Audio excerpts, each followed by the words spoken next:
Assalamualaikum warahmatullahi wabarakatuh.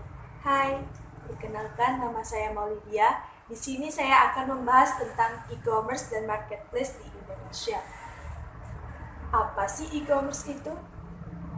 Nah, secara umum dapat diartikan sebagai transaksi jual beli secara elektronik melalui media internet. Apa yang membuat e-commerce dan marketplace menjadi populer di Indonesia? Perkembangan zaman di era digital seperti ini tidak bisa dipungkiri, salah satunya di bidang e-commerce. Sebagai pasar e-commerce terbesar di Asia Tenggara, kontribusi Indonesia mencapai 50% dari transaksi di seluruh wilayah. Tingginya laju pengguna e-commerce dan marketplace di Indonesia tentunya disebabkan oleh beberapa faktor, antara lain pertumbuhan penduduk yang semakin meningkat. Yang kedua, tingginya pengguna smartphone. Yang ketiga, meningkatnya pengguna internet dan sosial media. Yang keempat, konsumen muda yang melek digital. Yang kelima, peningkatan partisipasi UMKM, serta dukungan infrastruktur dari pemerintah. Bagaimana sih pengaruh e-commerce dan marketplace terhadap perkembangan bisnis tradisional di Indonesia? Nah, terdapat beberapa pengaruh e-commerce terhadap perdagangan tradisional seperti yang pertama, menurunnya kegiatan ekonomi pada perdagangan tradisional. Hal ini disebabkan karena kegiatan ekonomi pada perdagangan tradisional telah tergantikan oleh banyaknya e-commerce dan marketplace. Yang kedua, masyarakat lebih menyukai e-commerce dibandingkan perdagangan tradisional. Hal ini disebabkan karena transaksi di e-commerce dan marketplace jauh lebih mudah dan dapat dilakukan di mana saja dibandingkan transaksi pada perdagangan tradisional yang harus dilakukan di tempat tersebut. Apa sih peluang dan tantangan pelaku e-commerce dan marketplace di Indonesia? Nah, tantangannya yaitu yang pertama, menemukan target pasar yang tepat. Agar tidak salah sasaran, lakukan riset untuk audiens yang kamu coba targetkan. Yang kedua, memenangkan perhatian mereka. Di tengah era bisnis online, ada banyak sekali konten dan kompetitor.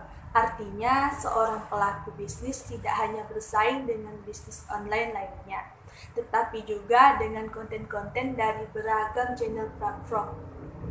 Yang ketiga, maraknya penipuan online membuat banyak orang semakin selektif dan berbelanja online. Maka dari itu, meyakinkan konsumen bahwa bisnis online-nya kredibel dan dapat dipercaya merupakan tantangan bagi pelaku bisnis online.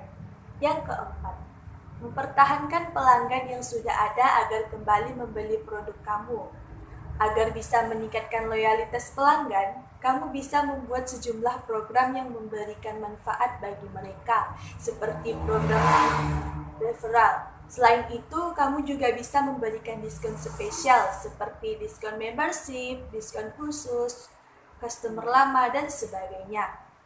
Selanjutnya ada peluang untuk pelaku e-commerce. Yang pertama, dapat menjangkau pasar yang luas. Bisnis online dapat dijalankan selama 24 jam tanpa adanya batasan waktu. Yang kedua, memangkas biaya. Bisnis online dapat memangkas banyak jenis pengeluaran seperti sewa tempat dan yang lainnya. Yang ketiga, tidak harus ada lokasi. Nah, Anda bebas melakukan bisnis Anda karena transaksi dilakukan melalui internet. Yang keempat, potensi pendapatan tidak dibatasi. Bagaimana regulasi dan kebijakan pemerintah mempengaruhi ekosistem e-commerce dan marketplace di Indonesia? Nah, dalam pengadaan fasilitas yang berkaitan dengan e-commerce sendiri bisa dilihat melalui aspek-aspek yang tersaji dalam kebijakan ekonomi 14 yang mengatur tentang peta jalur perdagangan nasional berbasis elektronik dengan berfokus pada 8 aspek yang diatur, yaitu yang pertama, pada aspek pendidikan dan sumber daya manusia, yang mana untuk dapat menyeimbangkan kemampuan masyarakatnya dengan kemajuan teknologi, pemerintah setempat memberikan berbagai macam fasilitas. Yang kedua, pada aspek pendanaan, dengan pemerintah sebagai pihak perantara yang mempertemukan antara pelaku usaha startup dengan pihak investor. Yang ketiga, pada aspek perpajakan yang diatur dalam SE 62 PJ 2013 tentang penegasan ketentuan perpajakan atas transaksi e-commerce. Yang keempat, pada aspek logistik, dalam penyediaan aspek logistiknya, pemerintah bekerja sama dengan Pos Indonesia untuk menyediakan sarana dan prasarana logistik, barang maupun produk dari e-commerce yang ada di Indonesia. Yang kelima, pada aspek perlindungan konsumen, pemerintah menyediakan server lokal yang ditangani oleh Kominfo. Yang keenam, pada aspek infrastruktur jaringan, pada aspek ini bisa dilihat dengan adanya fasilitas penunjang spot Wi-Fi yang tersebar di sudut kota, yang mana hal ini terintegrasi ke Kominfo. Yang ketujuh, pada aspek keamanan cyber, pemerintah bekerja sama dengan kepolisian, divisi yang menangani kejahatan dunia maya. Terakhir, kedelapan, pada aspek pengawasan atau monitoring, dilakukan oleh pihak DPRD dengan mengadakan evaluasi setiap 3 bulan sekali.